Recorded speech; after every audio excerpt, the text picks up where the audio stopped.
And again, I realize women are going through a lot.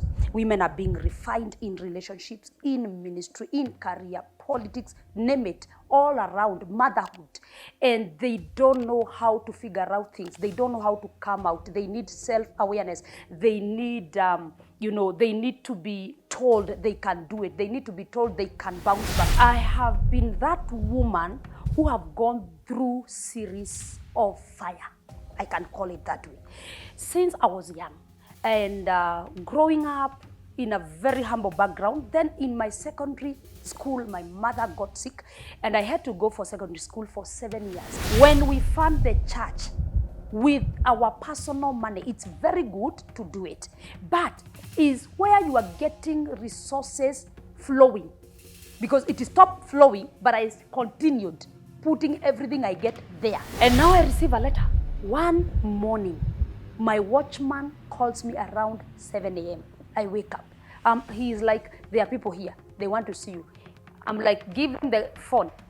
We are here with the letter. We are lawyers sent by this, I don't want to mention the company or the firm.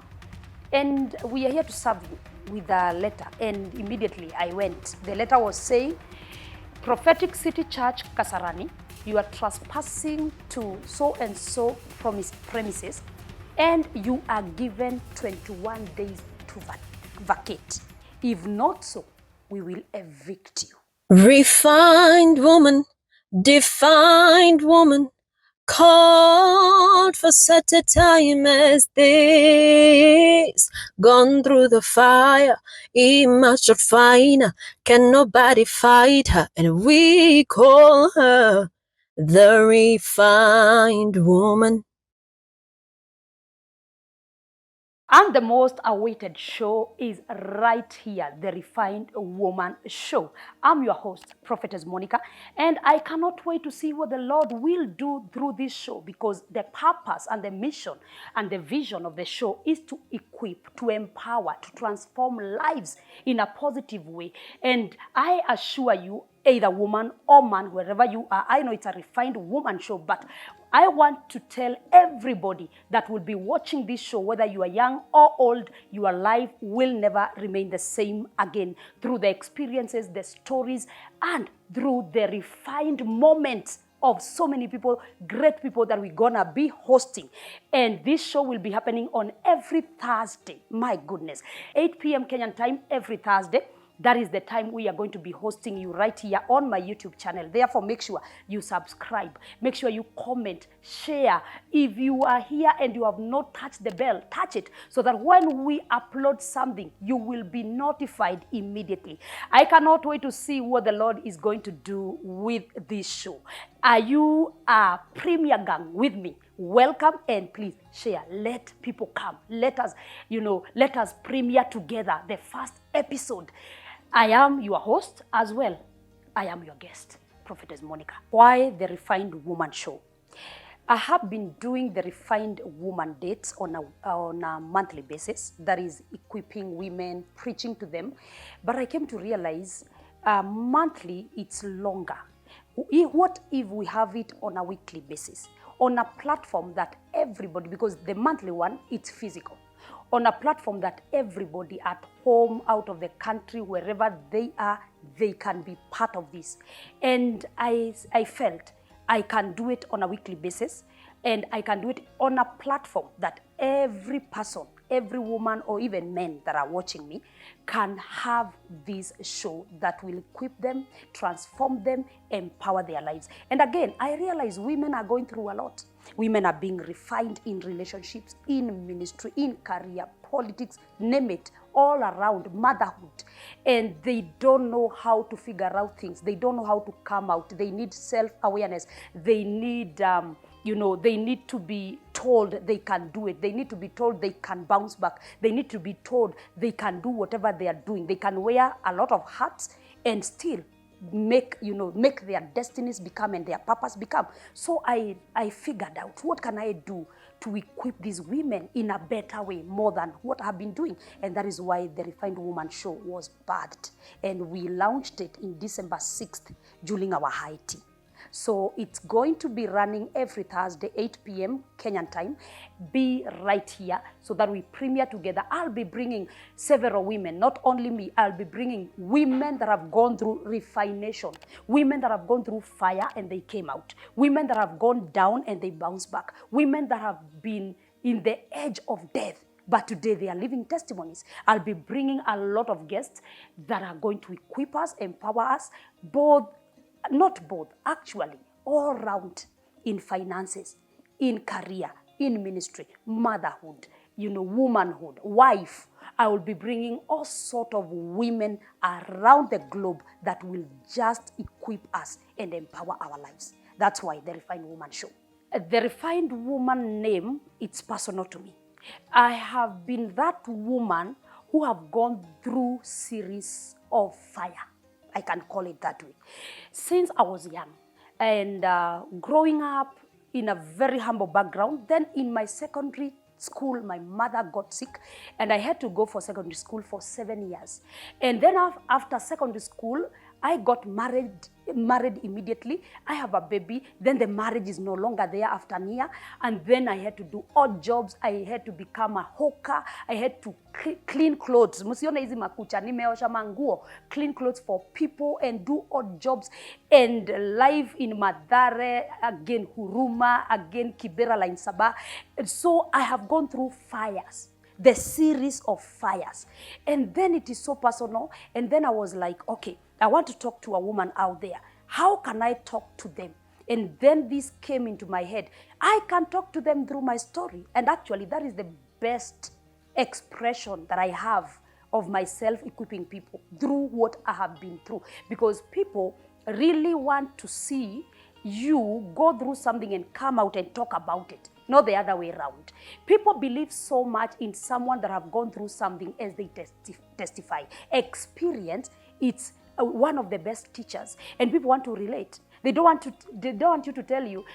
They don't want you to tell them that, you know what, your house rent will be payable, and you have never rented a house. Your marriage will work out, and you have never gone through a marriage that fell and bounce back. They don't want to hear your church will come again, it will stand strong. And you have never opened a church. You have never built a church. So they want to hear, I went through this and I came out. And through that, I found I am able to equip so many people through what I'm going through. Therefore, the Refined Woman name, it's a personal name. It's me. Because I have gone through series of fire, coming out more refined. And actually, when I go through a fire or a crisis, I come out more stronger, more better, more bigger, more beautiful. Like I came to realize the crisis of my life, they make me. They don't break me. They don't kill me, but they make me. So that is where the Refined Woman name was birthed from. It's a personal name to me. And I'm a refined woman. As you can see, oh my goodness. Am I not refined? Hebu sema hapo kwa comment.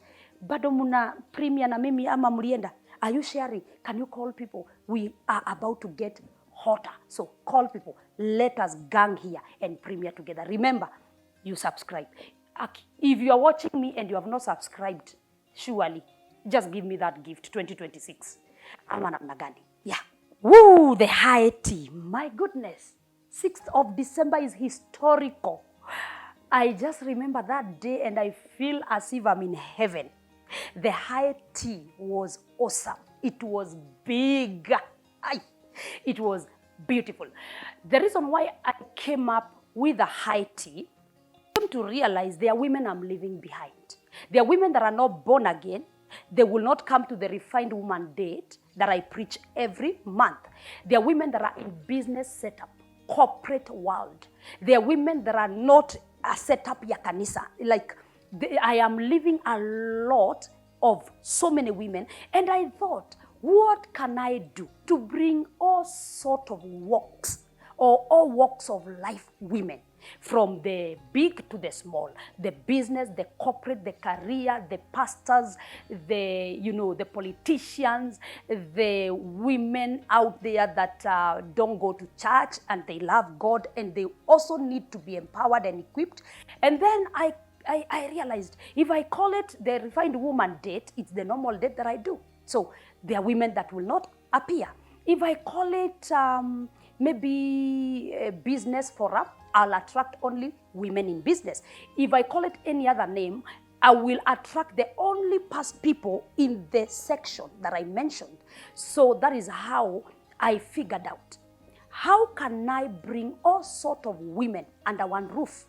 And I was like, what if I do something that is not one-way sided, that is not church-sided, that is not corporate-sided, that is not business-sided? And I came up with the high tea. Why high tea? High tea, anybody can match with it. A pastor can match with it, a politician, a businesswoman, a corporate person can match with this high tea. And high tea is an elegant event. Is just an event for people to show up looking beautiful and glamorous. It is that event that people come to showcase their hair, their nails, their clothes, their shoes, their tunaitaje ya kichwa, fascinators.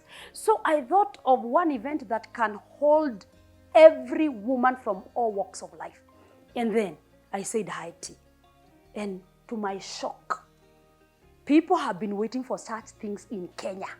And this is the first high tea ever in Kenya, the mother of it all.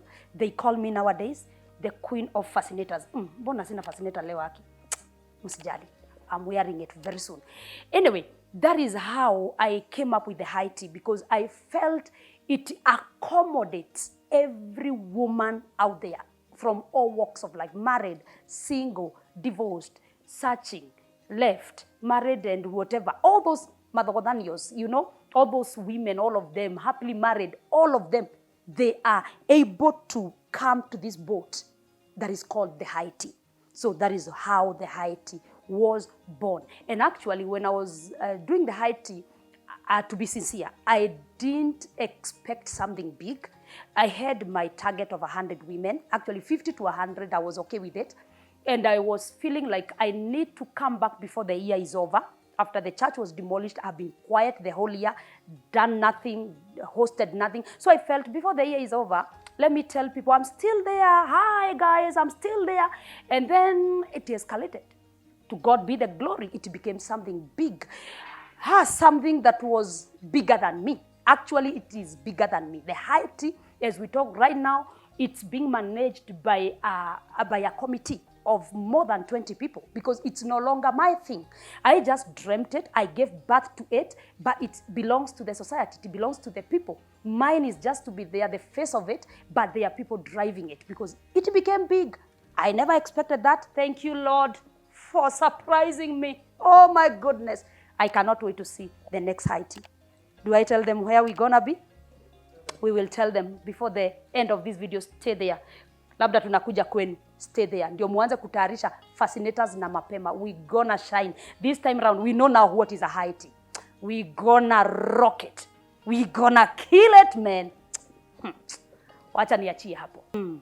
The high tea, the refined high tea being the newest concept in Kenya, actually, mine was the first one. People may say, but we have seen people with fascinators, yes, but they have never done a high tea. And it was new. And I think because it was a new concept, the people took it so well. The people embraced it. I tell you, the women came looking good. Oh, some fascinators, I have never seen them. And they embraced it so much. And I think people are looking for something that they can attend to, not only showcasing their beauty, but also having something. Because of the setup was equipping women all around, that is in finances, in business forum, that is emotional and mental health, and also, the spiritual part. We were having our mother, our prophet, Bishop Margaret Wanjiro, and she took us so well and empowered us spiritually so well. So because of this new concept of the events of the day, and as well the setup at large, the setup of the high tea, people really loved it, and they embraced it. Right now, if I tell you, the counties are asking for it. Mombasa County need it, Nanyuki need it, Nakuru, all over. People are saying, Prof, we cannot be able to travel all the way to Nairobi, but please, will you come to our county na utufanyie kitu? Na kama mnataka nikuje kwenu niambieni. So being the new concept, people really embrace it. I can say 100%. They loved it. They are running with it. Actually, they are asking, when is the next? And they are saying, even if it has to enter a flight and go abroad, we're gonna go. Therefore, it was embraced, I can say, very well. And I am grateful for that. And I thank you, women, for that. And I glorify God for that, because I never saw it coming, to be sincere. I never saw it coming. I knew I'm just doing an event, and that's all, tufunge mwaka. But see God. See God of PM. Okay, wacha niache maringo. My goodness, the review of the 6th of December 2025. Oh, God. What do I say? It was breathtaking. It was, I had advertised it for a whole month, my goodness. I had shouted. And if you are doing something, whether it's business, whether it's whatever you are doing, shout it out. Make it visible. Sumbua watu. Wasumbue wakiamuka wanakukuta, wakilala wanakukuta. So I really did a lot of advertising and marketing, which is, I can say the Lord have graced me with it. And if I reviewed that day, it was a typical comeback. I can say it was my comeback, both in the, in the ministry, in the business, all around. It was a total comeback. I remember entering the hall and the shouts, they still scream in my head. And the way women were so expectant. I can see the eyes of women looking with expectations. I can see them waiting, ready.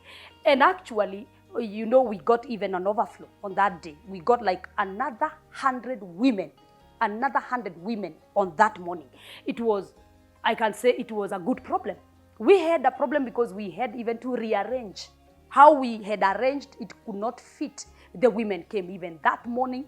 I remember switching off the till number the previous day. They start sending money via my number. And I'm like, what should I do to them? Should I return their money? And I'm like, wakikuja, tukikosa tutaketi popote. When I remember that day, I see God loves me.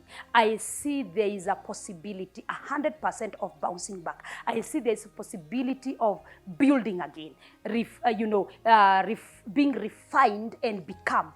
I see there is possibility of someone that was so down and so low coming back in a big way, in a bang. And I can say that day favor was flowing. People were looking beautiful. My goodness, you ladies. What is that you did? Can you see your photos right here? The entire hall, the entire hotel, the entire atmosphere was another thing. And I really feel honored. And at a point, I held my tears, because I didn't want to spoil my makeup, of course. But I was feeling tears, happy, a joy. And I felt like, I'm born afresh. I felt like I'm born afresh. I felt like there were things holding me and they are gone. I felt like there was an iron, mabati iko juu ya kichwa yangu. It's like imekuwa unwinded, imeondolewa. Kimuzigo kilikuwa mahali kimetoka. So in other words, I saw a new dawn and I saw a new morning. So when I revealed to that day, I feel honored and I feel good. We're gonna do this several times. Right, women? We're gonna do it several times. Ooh, the major highlight is I can say the launch of the show and the launch of the high tea. I thought I'm launching something, just something, ile tu na launch tu. But man, what I launched, I can tell the world, it is a giant. The baby that was born that day, it is a giant. That is my highlight when Bishop Margaret Wanjiru said, and now, ladies and gentlemen, we are launching the Refined Woman Show and the Refined Woman High Tea. It can hit. Nilikuwa tu, ilini hit. It is sunk. It is sat down. I felt like there is a baby I've given birth to and I need to breastfeed this baby. I need to make this baby live. I need to make this baby grow. And that was one of my highlights. Another highlight is when Bishop said, and now Prophetess Monicah, you are back. I was like, man, sure, I am back. Like, I am back. And it caught me like it was my comeback, yes.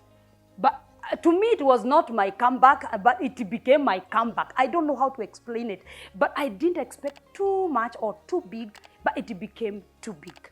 Another highlight, it is when I saw the way women were dressed. Hey, you should see these women. Nyinyi kukosa mnakosa kwa kuvalia nguo. Niliwaona when I saw the women looking beautiful and waiting, and the way they were downloading. When every guest stood, when business guest stood, mental health guest stood, Bishop Margaret stood, the women were writing notes. I was like, So these women, they were waiting for this. They were downloading it. It was a highlight to me. I saw it is not entertaining. This is something that is equipping. It is something that is empowering. It is changing lives. Wow. My refining moments in my life, the biggest one and major one is about the previous church or the latest church that we built in the 2022 December coming to 2023. I want to share about what happened, and I know a lot of you have been following and you have seen and you know about it, but I feel like every time I talk about it, it's a journey of healing. And every time I talk about it, I am encouraging someone out there. And this is not meant to show how down I was, because I was really down. I got into depression. But I want people to learn from this story and grab momentum of bouncing back, energy to come back again, because it is possible. 2022 December, we found a land, actually September, October, and then we did due diligence here and there. And 2022, the 10th of December was the D-Day, and actually the 10th. And we dedicated the land, and the following day was on a Sunday. We did our first service there on that 10th. Then on the following Monday was your Jamhuri Day, I think, 12th December. Then 13th December 2022, we started the foundation. We started building. We didn't have money actually to build, because remember, we are coming from another church where we are auctioned because it was being sold. But we were planning to get out because we were getting full. But at the same time, we were given the letter that the building belongs to somebody else. And now here we are so excited. We have settled. We have gotten to rest because it is our own place. And we started the foundation in the 13th. And thank you to the online people. They came through. That church costed us around 4-5 million. And the church account, after purchasing, after doing all the maths and all that, was remaining with around 380 something thousand, but the church costed us around 4-point-something million. And people came through. Actually, people came through. People literally brought mabati, they brought chuma, they brought mawe, they brought kokoto. Like, people were coming. I could see lorries after lorries standing zikileta mizigo. So we started building very well. That is 2022. And we crossed over to 2023. We finished the church by around May. We were remaining with the touch-ups, the finishing part. And now we said we need Sunday school. We started Sunday school classes, administration block of 6 offices. So beautiful, beautiful arrangement and beautiful, I can say beautiful offices and Sunday school. And each Sunday school class was holding around 40 to 50 kids. So it was an investment. It was big. We started by the month of May. By June, we were done. Actually, by the end of June, we were done. July, we are starting touching up the pulpit, the finishing part, kuweka ceiling, gypsums, lighting, kuweka tiles and all that, both in the Sunday school and both in the church. And by July, the church was done. Tiles were put. And this church was not small. It was 1,000 seater. Like, watu wakipangwa hivi ni mtu mmoja mmoja 1,000. It was a big church. So we finished with the tiling. We were doing now the final touch-ups, carpeting, lighting, iyo kurembesha. And now I receive a letter. One morning, my watchman calls me around 7 a.m. I wake up. He is like, there are people here. They want to see you. I'm like, give him the phone. We are here with the letter. We are lawyers sent by this, I don't want to mention the company or the firm. And we are here to serve you with a letter. And immediately I went. The letter was saying, Prophetic City Church, Kasarani, you are trespassing to so-and-so premises, and you are given 21 days to vacate. If not so, we will evict you. And because I need energy to give you the story, hey, allow me to take some water. As we go for this short break, the commercial break, I'm coming back to tell you the entire story, what happens from there, but it was not easy, I can tell you that. We are going to be back. Every love story deserves a perfect design. Welcome to House of Kalu Bridals, home of custom-made outfits, proudly made in Kenya. We specialize in luxury wedding gowns, elegant bridesmaid dresses, charming flower girl dresses, and well-tailored men outfits. From breathtaking bridal pieces to stunning Ankara gowns and dresses, every design is crafted with precision, beauty, and excellence. Visit us at Ngong Lane Plaza, Prestige, Ngong Road. And for bookings and enquiries, call or WhatsApp 0718 848368 or 0727 467892. House of Kalu Bridals, where love is stitched into every detail. Welcome back to the moment of truth. If you are new here, you are watching our very first episode of Refined Woman Show. And this is where we empower, we equip, we transform lives through inspirational stories and refining stories. And you make sure you subscribe. Kindly do so. Don't watch without subscribing. It's like coming to a house of someone without knocking. Kindly knock, subscribe. Anyway, subscribe and I will be glad. And you can share, you can comment, you can actually call someone and tell them to log in right now. We are premiering and I know that they are going to be refined as well. Therefore, let's continue.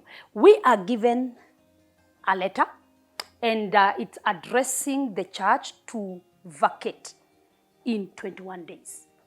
Remember, this is a building holding 1,000 people, so it's big. Automatically, it's big. Yet it was not a permanent building; it was semi-permanent. We had raised stones like they call it course, like 5 courses, and then from there we put the metal heavy ones, and then we put the mabati. It was well done, and then round up there it was all glass. It was beautiful. It was marvelous, and it was huge. And then we are having 4 Sunday school classes. And then we are having 6 offices. We are having a lot. And then you are told to evict in 21 days. You remove that. And I entered in something we call denial. And I said, it cannot be happening. No. If it was to happen the day one we started, with the foundation. The owner of this land would have come. So, to me and to the, the way I am created by God, like me nakuanga na imani, the faith in me and the courage in me told me, anu wachezaji, hakuna kitu kama hiyo. And then I called my lawyer and then he was like, forward to me. And then he's like, okay, let's see what will happen and then I will advise. And then I called Bishop, by that time Bishop Makarioki, and he tells me, okay, let's see what your lawyers has to say. And I continued with life and we continued building. And now, after 14 days, I receive another letter saying you got 7 days remaining for you to get out or we come and evict you. And now I saw this is serious. And the D-Day came. And I remember before the 21 day come, the 20th day, 1920th, I was on my phone throughout looking for we had put the CCTVs. So I was like monitoring and see, the church is still there. And then I will be like, hawa watu walikuwa wa uongo. The church is still there.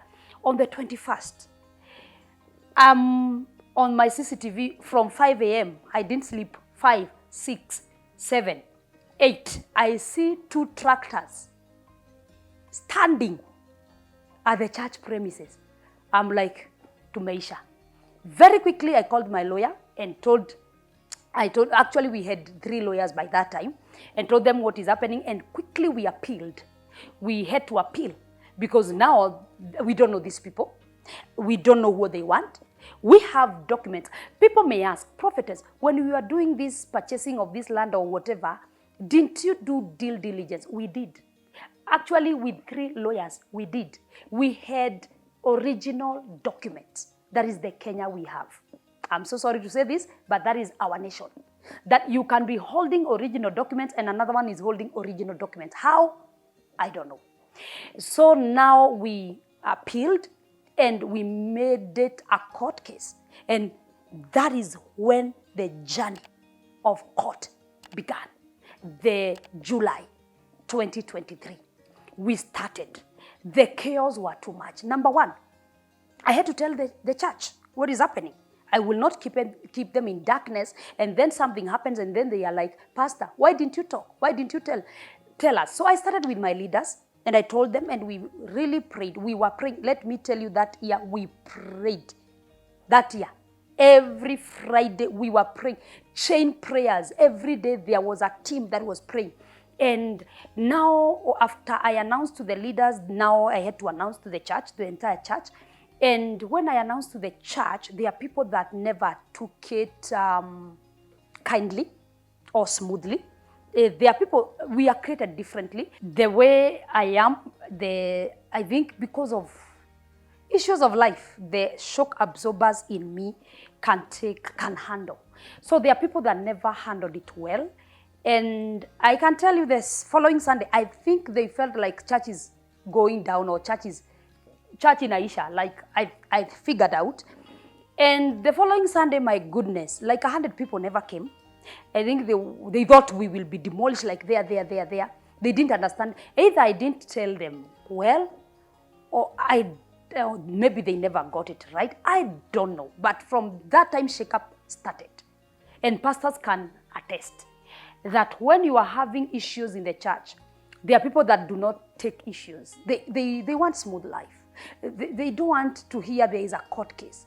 Na kuna watu wako na trauma, by the way, za court case. So wakisikia court case, na kwao wamekuwa na court case ya 30 years haishagi. So they're like, again. So a lot of people dropped, and we continued. And that time, we are getting threats here and there. Actually, there is a time I remember on Saturday, the boys came and they dug, literally digging mutaro. Mutaro ndio inaitwa nini, valley, inaitangwa aje na Kiingereza. They made a trench. A car cannot pass.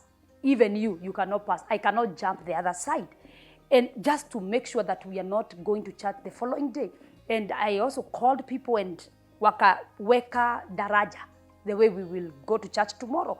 Now, the other group, when they came and found that, the other Sunday, they never came.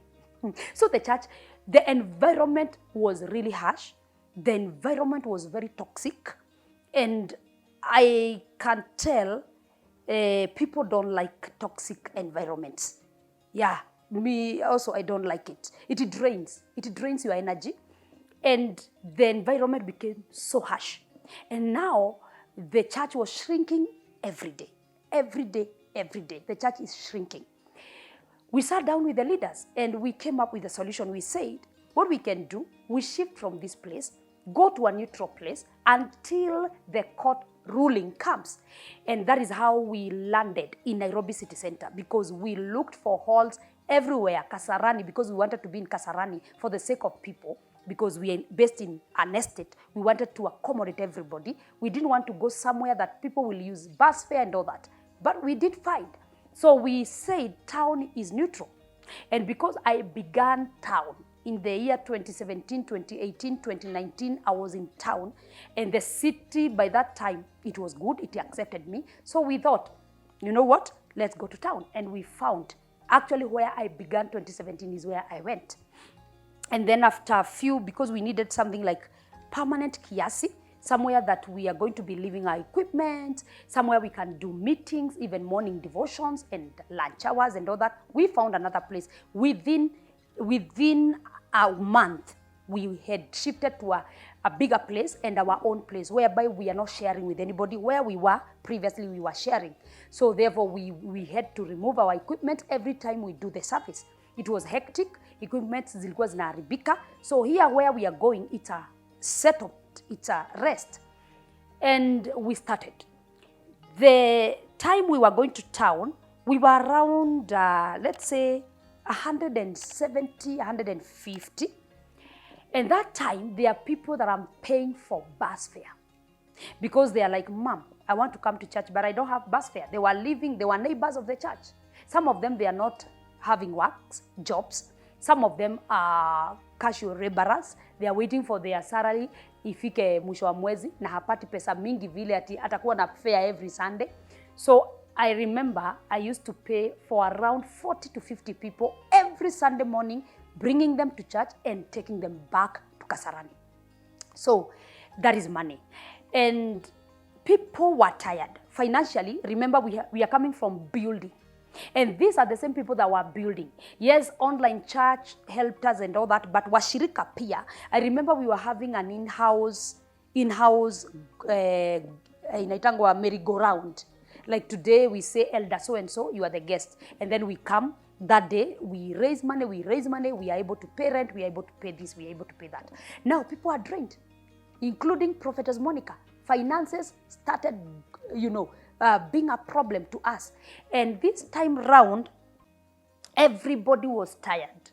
And this time round, PM Mavazi, my shop, my business, is the only source of income that is giving to the church, that is paying the salaries. Actually, by that time when we were shifting to town, I slashed the workers.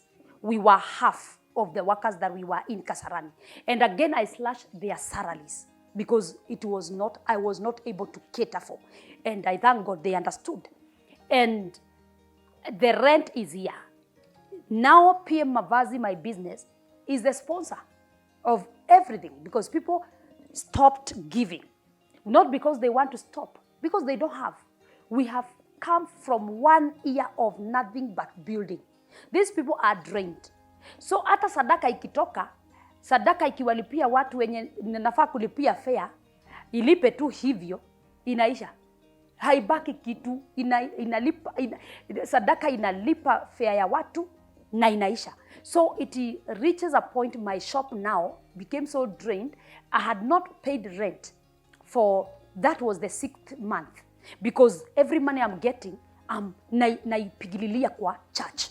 Because I want the church to work, I wanted to make it and all that. And this is one of the mistakes that we do as pastors. Let me highlight that. When we fund the church with our personal money, it's very good to do it. But is where you are getting resources flowing.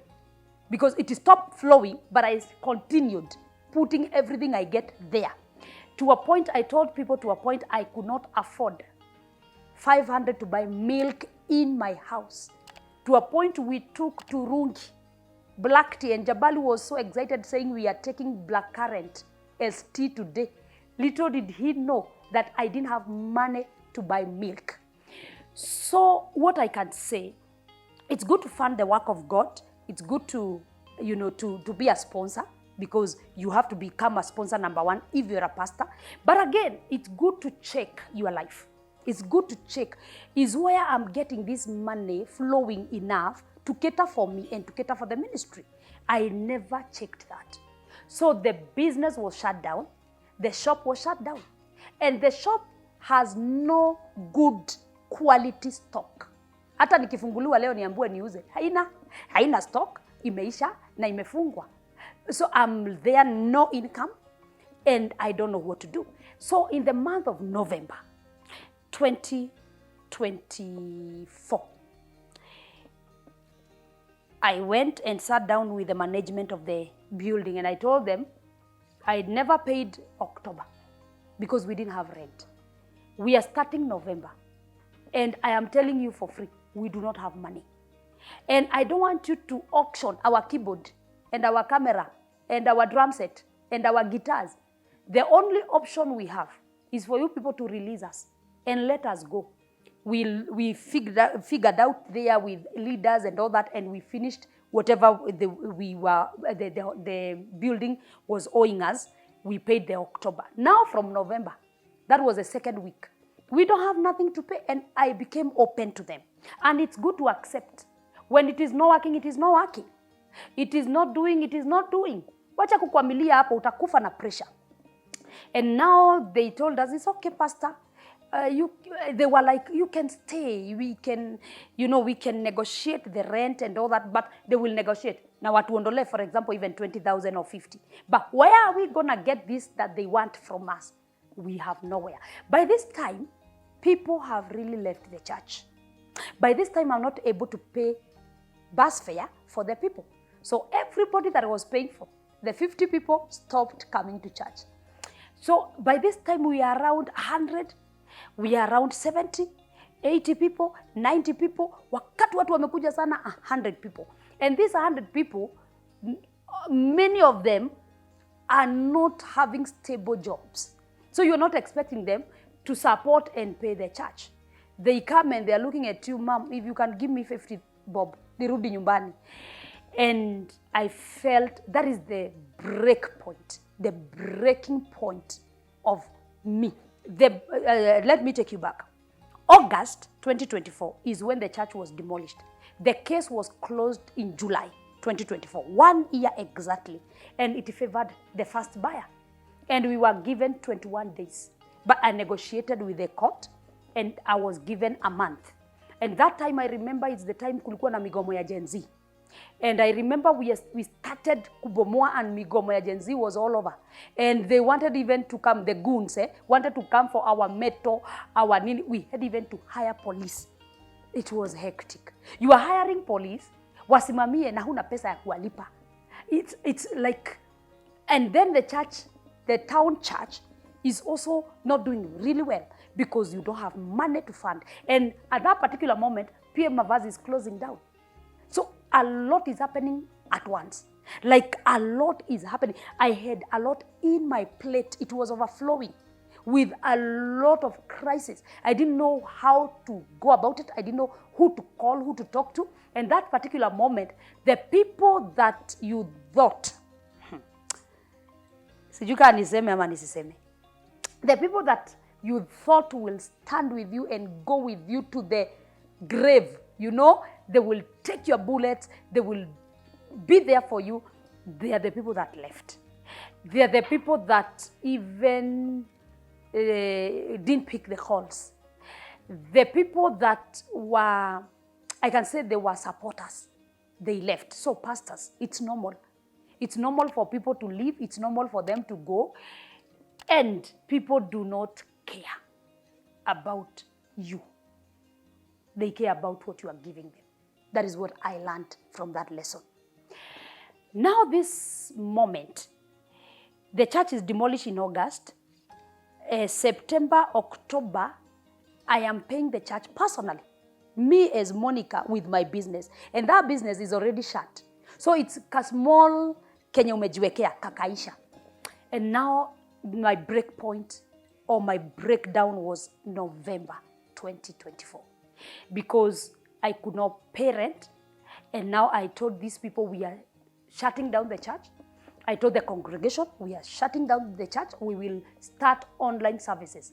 The online services, my goodness, I found myself, myself and I in those services. So, as we come back, I want to share with you the moments of breaking down, how it went down, how it was, how it looked like, and what happened and what followed. It's a lot that followed, emotions that followed. It was too much.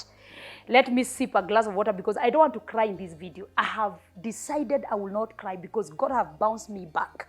It is a video that actually what I'm saying today is to bounce back somebody, to raise somebody, and to strengthen somebody. So because I don't want to cry, let me sip some water, calm down my emotions, and then we will be back. Looking for the perfect wig to elevate your look? Elevate your style with Rakeri Wigs, Kenya's #1 wig spot, where beauty meets confidence. From sleek straight to classic curls, natural everyday looks to bold statement styles, we've got wigs for every woman. Premium quality, soft texture, long-lasting beauty. Shop with confidence at Rakeri Wigs. Call or WhatsApp us on 0729 044 893. We do deliver countrywide and beyond. Rakeri Wigs, wear beauty, wear confidence. Thank you for coming back. Welcome back, and make sure you like, you subscribe, you comment, you call someone, let them know what is happening right now. And if you'd like to advertise with us, we are open. You can take our number and we are going to give you, a slot. Ama namna gani? To our sponsors today, thank you. Rakeri Wigs for dressing my head. House of Kalu for this beautiful, beautiful garment, gown. I feel awesome. And PM Mavazi for facilitating the show. God bless you. Now, turudi sasa. Nimekunywa maji, nimejipepeta, nimesikia sitalia. Because I want to encourage someone, and I want to equip someone, and I want to empower someone, and I want to show someone that you can bounce back again, no matter what. Now, tumefunga kanisa November. Kumbuka kanisa kubwa ilibomolewa August. And now November, we have declared we go Zoom. Zoom the camera. Tukasema tunaenda Zoom meeting. The reason why we said Zoom, we wanted it to be an in-house meeting, in-house church. That's why hatukwenda ati Facebook ama wapi. Tukasema ni Zoom. So hiyo siku tulifunga ni Sunday. Wednesday tunakuanga na prophetic hour service. Now Wednesday, I'm expecting to see at least 100 people.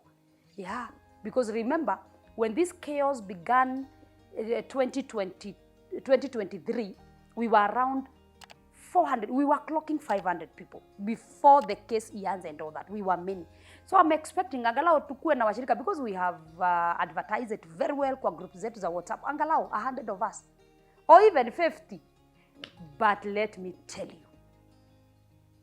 that day, I was me and the person behind the camera. We were two.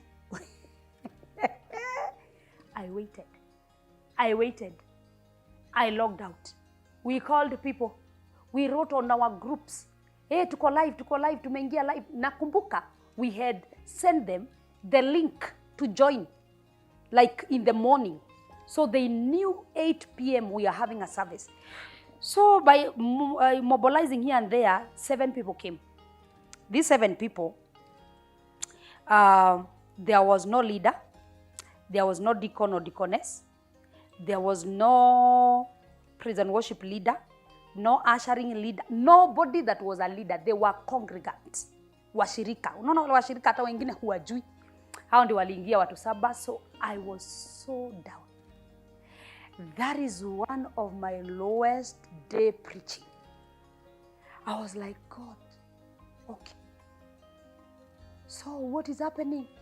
So I preached and I finished. I remember I preached less than 30 minutes and I was done because I was feeling like tears will come out. Then on Sunday comes the same. I, myself, and I only, together with the person behind the camera. Na ujue huyo hawezi wakisha hata microphone ama nini because itapiga kelele. Because ako hapo ni ako nyuma ya kamera. And I remember telling her to shut down that camera. And then we said, oh, let's mobilize people. I told her I don't have energy. I cannot preach.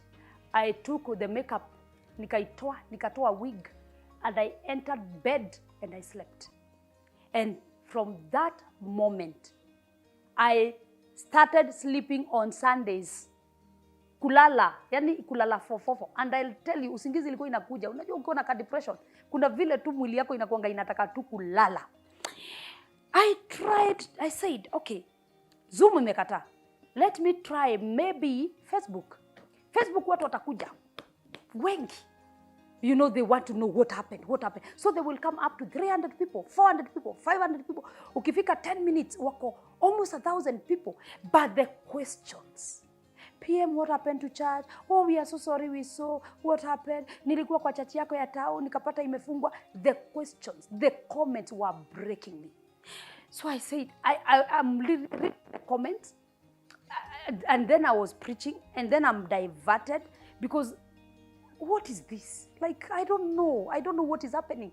I'm reading the comments and tears were rolling down. I remember one day I was preaching and I started crying, and the person behind the camera had to switch it off and delete the video because it was bad. I broke down. And then the church things, the mabati, chuma, they were outside my compound. Like, nikitoka kwa mlango hivi naziona. The reminder of the church. So I see them and I see the picture of the church and it breaks me. And then, you know, when people are asking you questions, it broke me. So I decided, you know what? Even this online thing, I'm not going to do it. You know what, Monica? Don't do it. And that particular moment, I don't have even money to feed. Hey, wachani niwaambie, that November, actually October, November, most of the days going to church here at Tao, I used to enter MSL. Paka siku hizi nazijua. Matatu, basi. Ninavaa hivi kofia kama mgondi.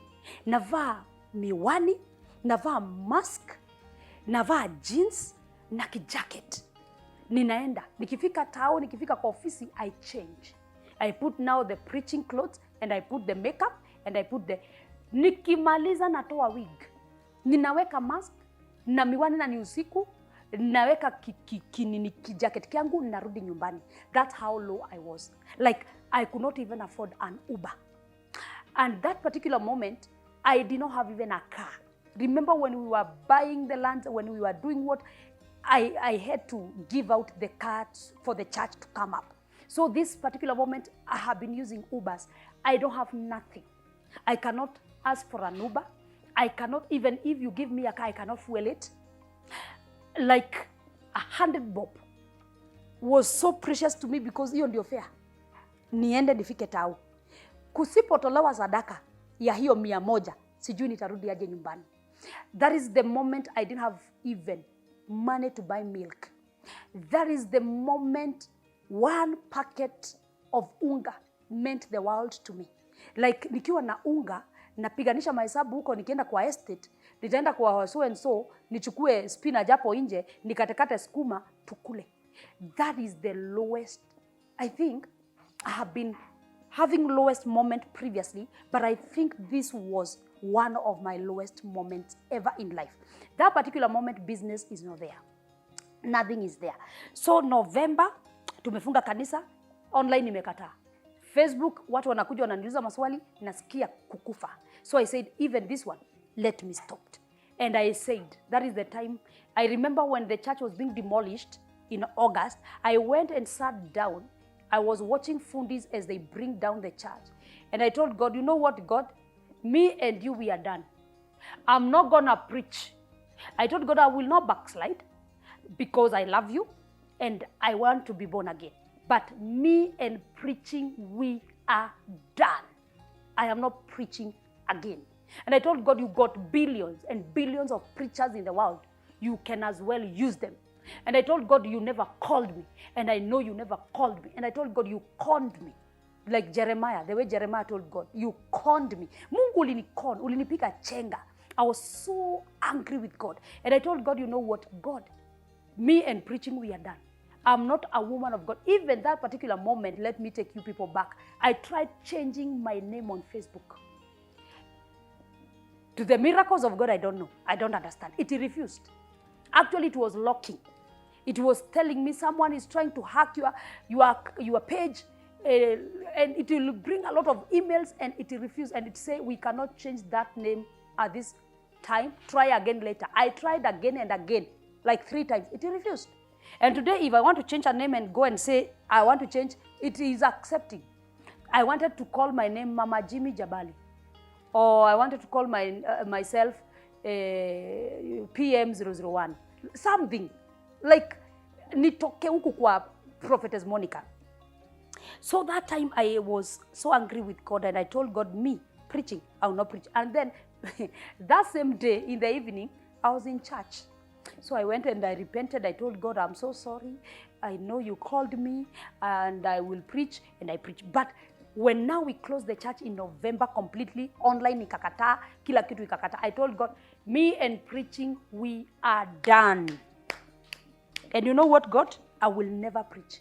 And I told God, by the way, God, if you never called me in these things of preaching, I would be a very peaceful woman. I was even talking to him and I was telling him, if I'm not a pastor, I wouldn't be having battles. Like mavita zingine, kuanikwa huku ukianuliwa.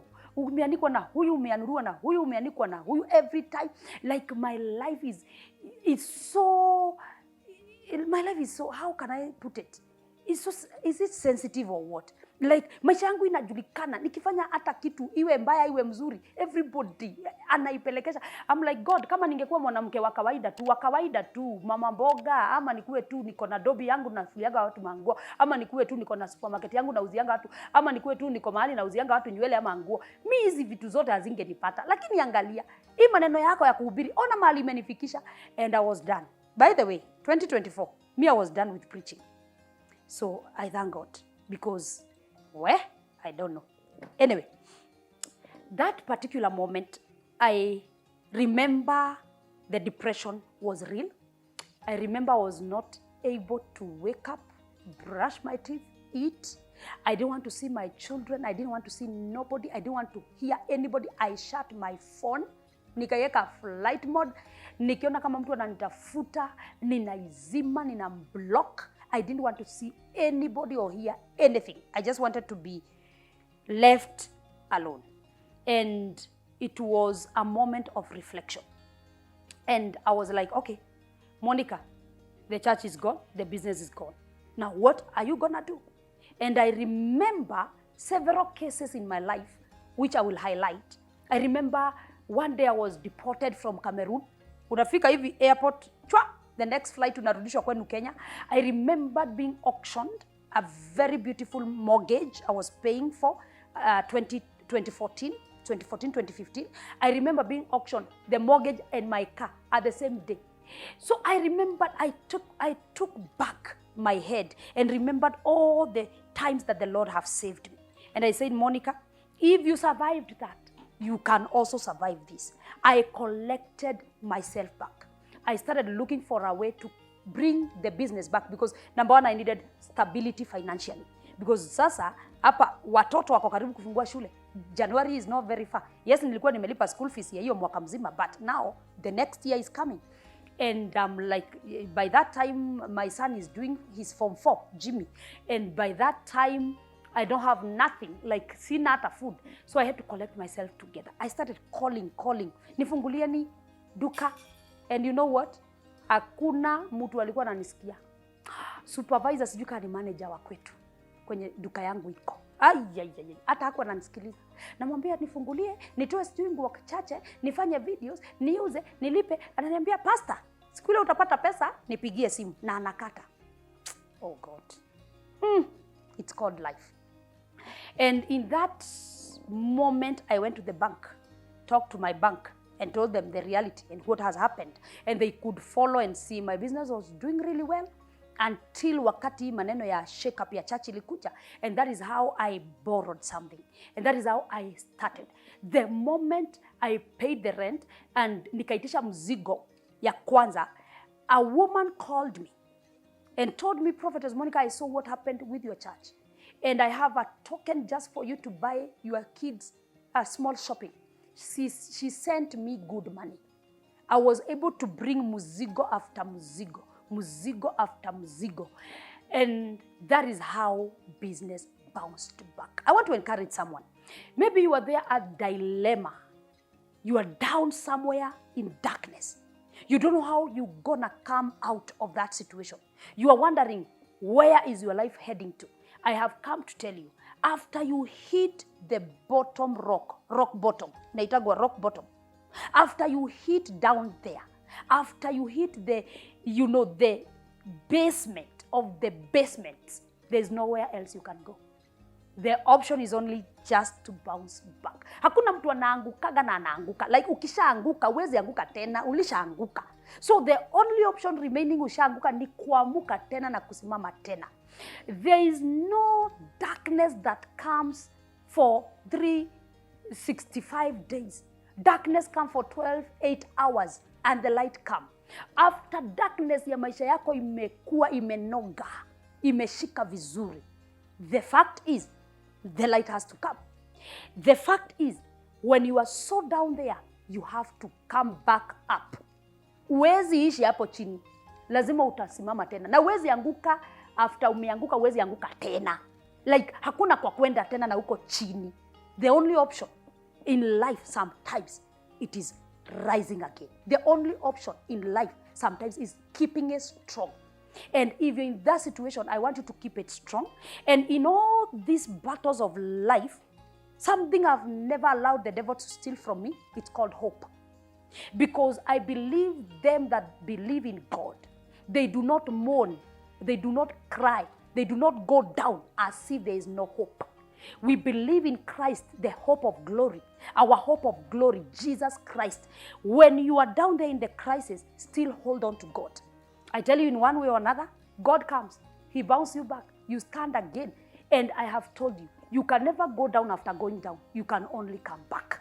So when I realized that, the business aroused again. And I thank God, because that month of December, it's when my business now, it was like relaunched. And from now we crossed over to 2025. Financially, I started becoming stable. I paid my bills, I paid school fees, I paid everything. Madeni nilikuwa nayo, nilikuwa paka nachukua madeni because lawyer anakuambia, tomorrow is the court case, I need this facilitation, and you borrow 20,000, you give to the lawyer so that they can go and try to make this case yetu ikuwe sawa. So I had a lot of debts. I was able to finish them. I was able to pay them. Now 2025, I bounced back in the business very well. And I thank God. I was able to come back. I was able to, to feed. I was able to pay school fees. I was able to drive a car again. Like, my life came back. Financially, I came back. I want to talk to someone. You are there and you feel as if the world has collapsed. And you feel like running away. You feel like crying. You feel like shouting. You feel like taking a break. It's healthy. It's healthy to take a break. It's healthy to cry. It's okay not to be okay. One thing I realized through my journey of breaking down, I didn't have people to support me, because people thought I'm a strong woman. I don't need nobody. I do not need people.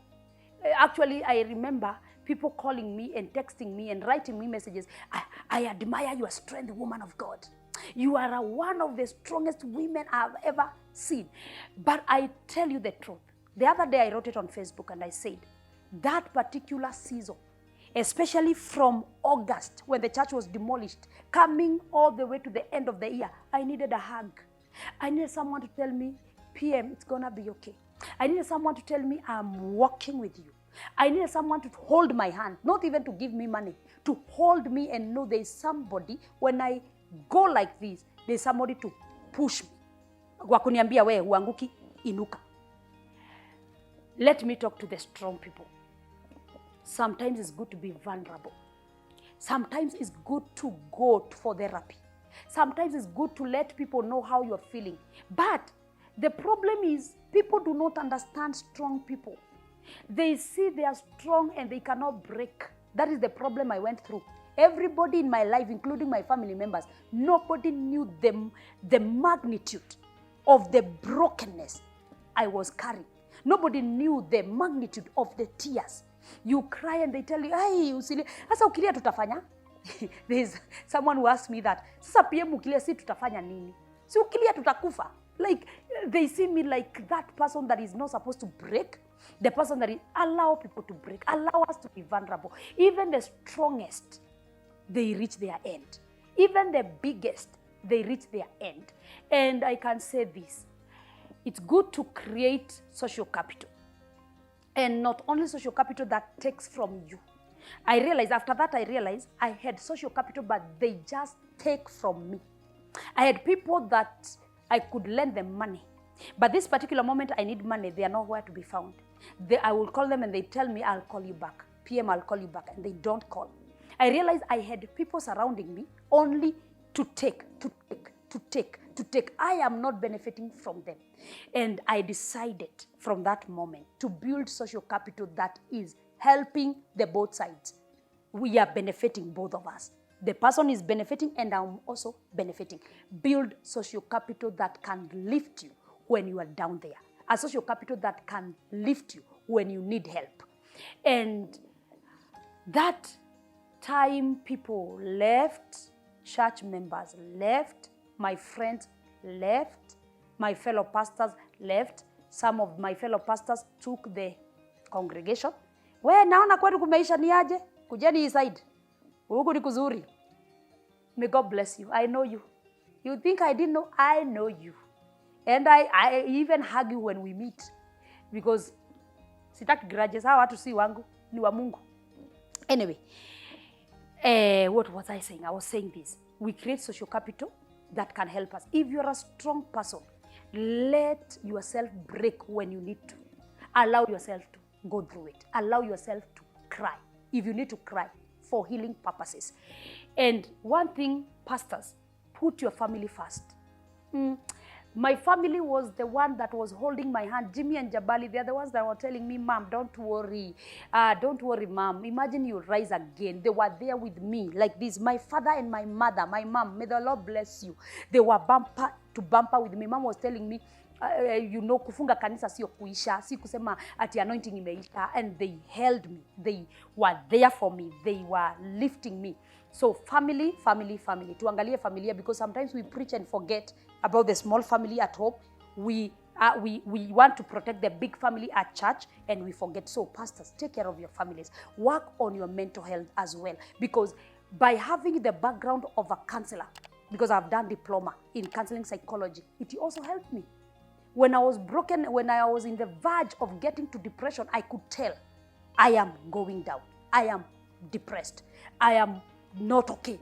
So also mental health. If you are not a counselor like I am, go for therapy. Sit down. Talk to a psychologist. Talk to a therapist. Look for professional help.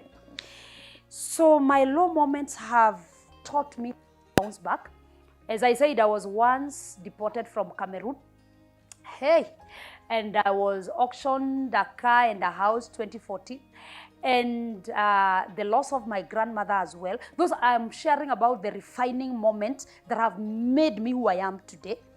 It has been a series of issues. Like my grandma's death was one of the hardest to come into terms with. Even the day of burying Shosho, I went to that morgue. I looked at her and I was like, we amuka tuende. Shosh, amuka tuende. Unajua tunafaa kwenda Nairobi. We had a date with her before she died. So I'm like, I'm not getting it. The denial was so much. The shock was so much because to me, Shosho was sleeping. She was not dead. And to come to terms that she is dead and we have buried her, actually it hit me when we buried her. The moment we come changa hivi, that is when it hit me. So all those moments, I can say, they have not broken me.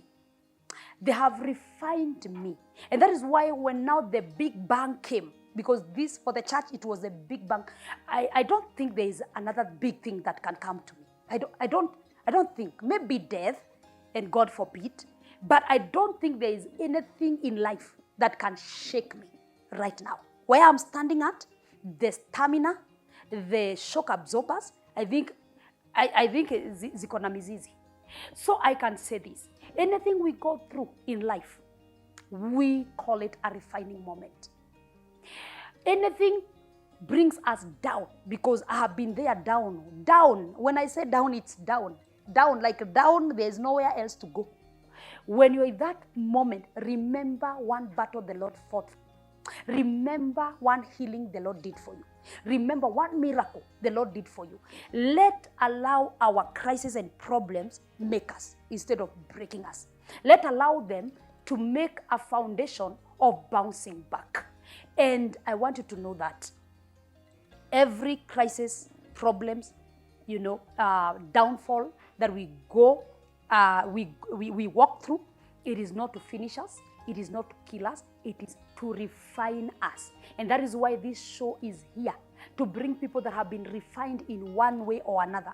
I can say a series of refining moments in my life, but I have just mentioned a few that are major. But I can tell you, there is a bouncing back. There is a comeback. There is God of another chance. There is God who can lift you again. The only thing that you should cover and protect with jealousy is the hope of God in you, faith of God in you, that believing in God. Guard it jealously, because that is what the inner power in you, the inside energy. Guard it jealously, because that is the only thing that makes you bounce back. As we wind up, I'm coming to wind up. Let me sip some water. Nikiangalia kama kuna kitu kingine nimebakisha kuambia, and then we wrap it up. And make sure that you share this with your contacts, WhatsApp contacts, share it on your Facebook, share it.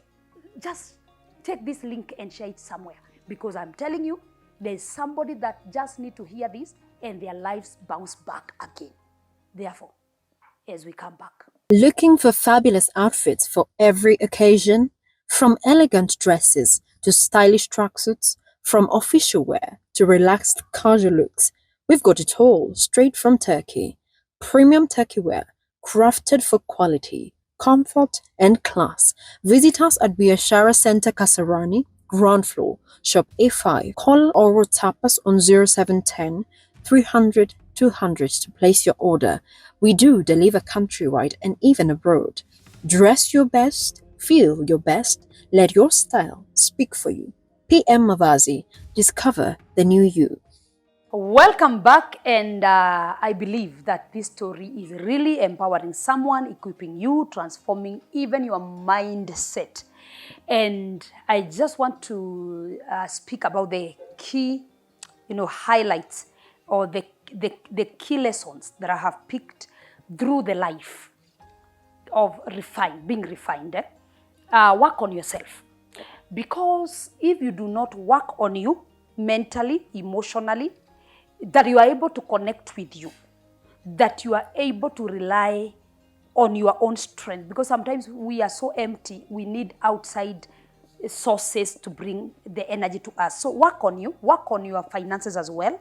Put your finances together. As long as you clock 30 and above, work. Even if you are a single woman, na hata huna watoto, work on your finances. That is one thing I have come to realize that bring a lot of people into depression, because you don't have money, you don't have nothing, and you end up getting into frustrations. So work on yourself all around. Spiritually, work on your spiritual, work on your salvation, work on your relationship with God, because if your relationship with God is intact, no matter the valleys, the mountains you will climb, there is that hope, there is that faith that God is gonna do something. So work on your spiritual life. Another lesson, as I mentioned earlier, pastors, let us take care of ourselves and take care of our children. Another thing I've come to realize in life, through the refining moments of my life, is do not care about people's opinion. It is their opinion. It's not your opinion. What is your opinion? What do you believe in? What do you trust in? What God says about you? Do not major so much with what will people say, because I think if I worried about too much what will people say, the church has gone down and all that, maybe I would have died. But it reached a time and I chose me, and I chose health, and I chose my stability. And I said, no matter what will people say, I don't care. I have been running the church, and what will people, I don't care. It comes to a time you stop relying so much on people's opinion, what they will say about you and all that. Another lesson, people don't care about you. Most of the people are going through some problems and challenges as you are going through. So kila mtu ako na vitu zake zinamsumbua. So they will not just be there feeling for you and having empathy and sympathy for you, because also they are dealing with their own issues. And some of the people, they just came to your life because they wanted to collect something. Once it is gone, they are no longer there. So people do not care about you. Brother, sister, they do not. It is up to you to arise and make it work, because people don't care about you. They care about what you are giving them. Others are having issues on their plate as well. They are struggling with their own struggles. So they don't care about you. They are caring about their own problems as well. Another thing I've learned is build a good social capital. I repeat again, build a good social capital. Don't allow people to go away from you, people that you need and you know you need them. Don't pretend in the presence of people that can help you. Do you know there are people that pretend they are okay, they are good, everything is okay, everything is, and they are going down. And the people they are pretending to, they are their destiny helpers. They carry what you need. They carry that door. They can open that opportunity. They can give you that money. But you pretend so much that you're okay and you're not okay. So build social capital. Don't pretend or be hypocrite in the presence of people that can help you and collect you. And I tell you, social capital is everything. You may not have money, but you have people that are supporting you. It is everything. Another thing I've come to realize, push yourself. Push yourself to grow, to develop. Don't stay in your comfort zone. Go. And another thing, you fall down. Amuka, tusonge tukisonga. Biashara imeanguka. Sawa ni biashara. Iambie kwa heri ya kuonana, inua ingine. Don't stay there when you fall. Do not stay there. So you keep on pushing. Be resilient. Be a go-getter. Be someone that is willing to see another level next month, next year. Don't feel good when you end the year the same way you ended last year. Desire before the year is over. There's something you can showcase that you didn't have last year. So desire to grow. Take yourself back to school if you have to. Like me, I'm back in school. Take yourself back to school. Sharpen your gifting. Sharpen your career. Pastors, go back to school and do courses that will balance your calling. So those are major lessons I've come to learn. And let us put our family first before anybody else, because those are the people that will stand with you in the time of crisis. And when you reach your 30, 35, start building permanent dreams. Desire to have your own home, whereby mawimbi kikuja, rent haikusumbui. Desire to build an empire. Desire to build businesses that are permanent. Desire to do those things. And above all, let us trust in God. Something I've come to realize, whoever trusts in men, you are cursed. But when you trust in God, you put your faith in God and you tell God, you are my plan A, plan B, plan C, plan Z. You are the only plan that I have under the sun. When you tell God that way and when you make it that way, I tell you, you will see yourself bouncing back. Another question you ask me is, what keeps me moving? What keeps me moving? Number one, it is God. The grace of God, of course. Sometimes I wonder what keeps me moving as well. Wakati mwingine niko chini mpaka sisikii kuamuka, mpaka sisikii kufanya chochote, but all of a sudden there is a strength that comes out of me. I can say that is the grace of God carries me. And for you to be carried by the grace of God, you need to be connected to God.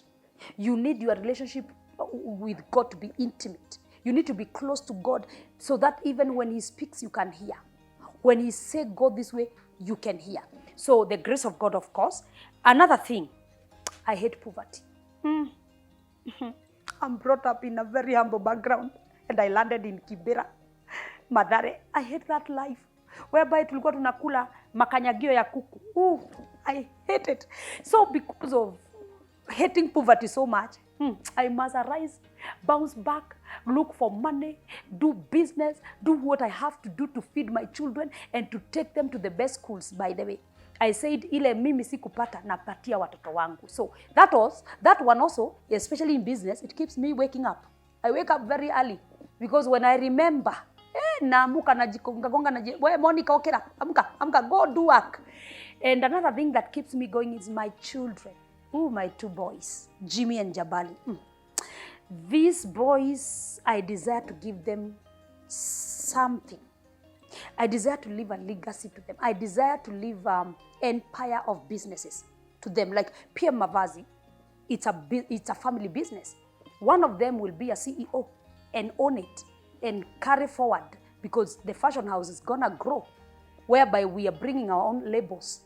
Kuna PM Mavazi imeandikwa PM Mavazi. Hapa penye nyuma tunaangalianga hivi pameandikwa PM Mavazi. In that fashion house, we're gonna bring out shoes, perfumes, beauty products. That is an empire. I desire to build such empires to them. So when I remember that, it keeps me moving. When I remember that my children need a legacy of their mother to continue it, it keeps me moving.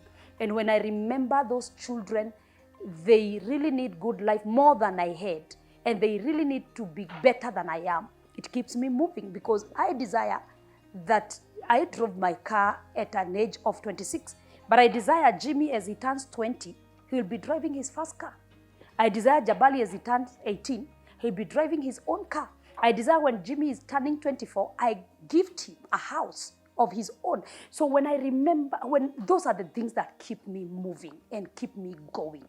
So, and also, I am a strong human being by nature. I thank God for that. And I'm a person that either I have been made by life, because we say in psychology, the character and traits of a human being, when they grow up, mostly it has participated on their growth when they are young. So I think because of going through a lot, I knew how to cook ugali when I was in class 3. So you can imagine how hardcore I am at that age, that I knew how to cook ugali. So because of the things of life, they made my trait to become so strong, my character. I'm just a strong person. I am a mover. I'm a person that do not fear starting from scratch and moving with the thing. Because of that, also that energy and that making in me, it keeps me moving. Therefore, desire the grace of God and desire to be a strong person and pray for God to strengthen you, because it is God. It is God who does that. So those are the things I think they make me moving. And I also am a perfectionist. I want to see things working. I want to live in a good house, sleep in a good bed, drive a good car, dress in a good dress, wear an expensive wig. I want good things. So when I remember I want good things, ninaamuka. Anyway, I think we are done.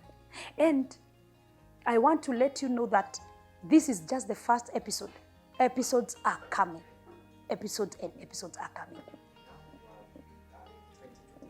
Yes.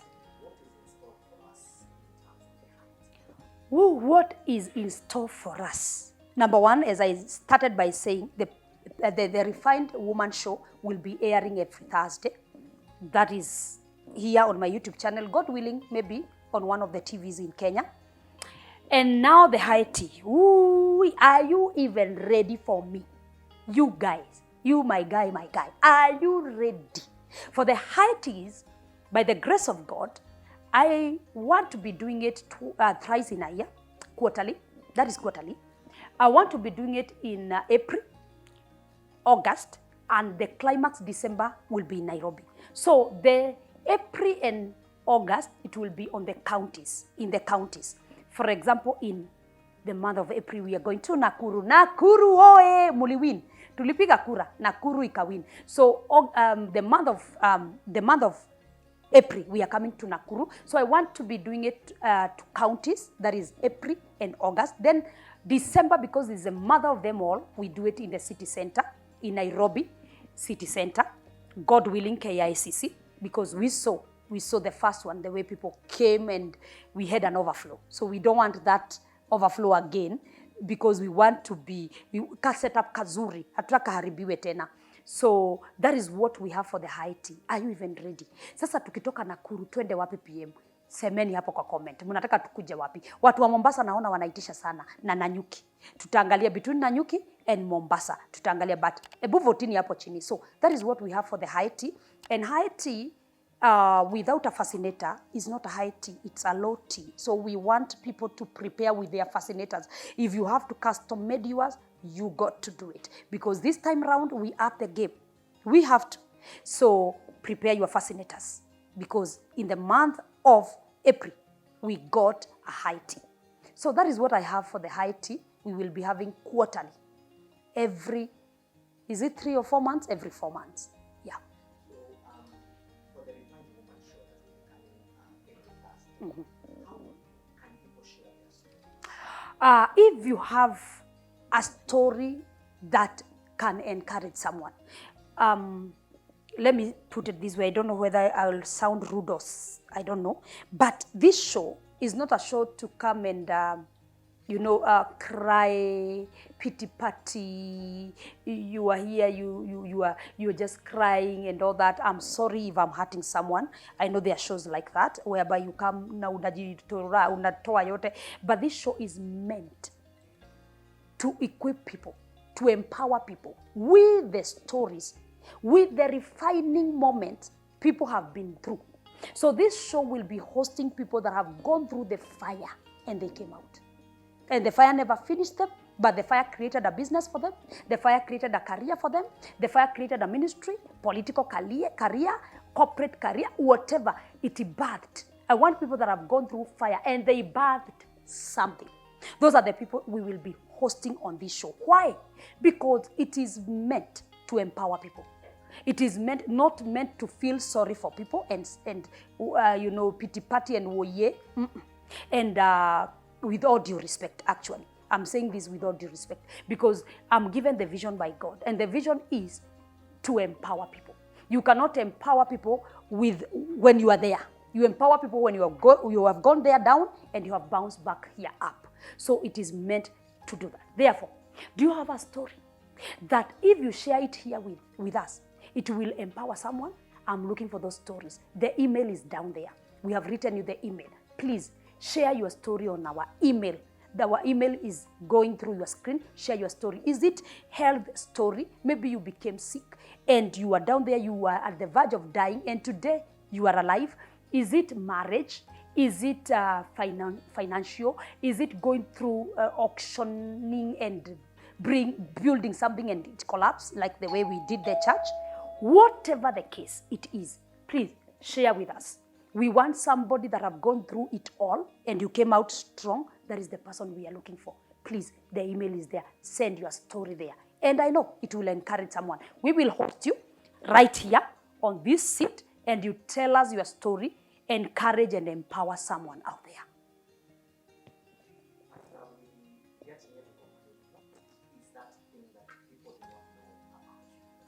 One thing that people do not know about me, I'm a very soft woman.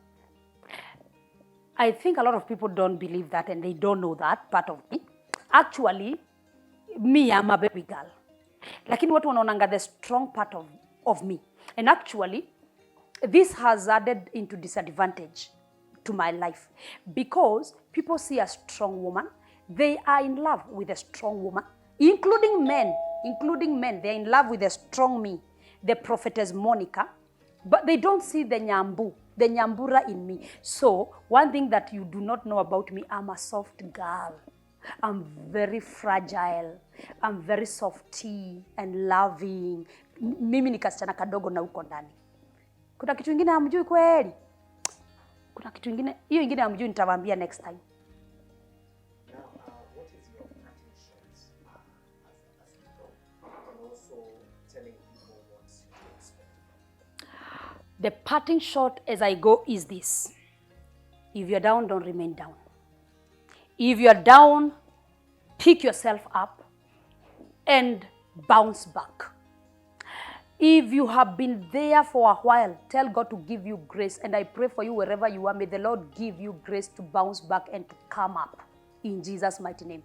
So I want to tell you, there is a bouncing back. I want to tell you, there is a lifting up. I want to tell you, there is something we call a second chance with God. And I see it happening in your life. in Jesus' mighty name. And now, I am back.